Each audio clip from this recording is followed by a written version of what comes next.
I'm the chapter president of Munich, and on behalf of our board, I welcome you very, very heartily in Munich, better said in Herrsching, with a beautiful lake and a beautiful weather in a region where many, many people go on vacation.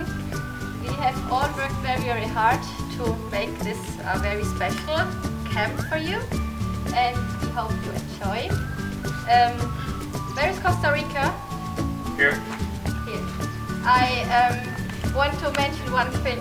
We have a 13th delegation and a 7th JC from Portugal. Yes.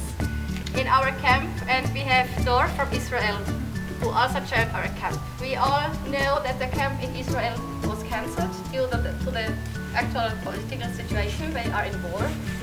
And it is very amazing that all delegations who were going to this camp were assigned to other CISV villages. This means that all delegations will have the chance to experience a CISV camp.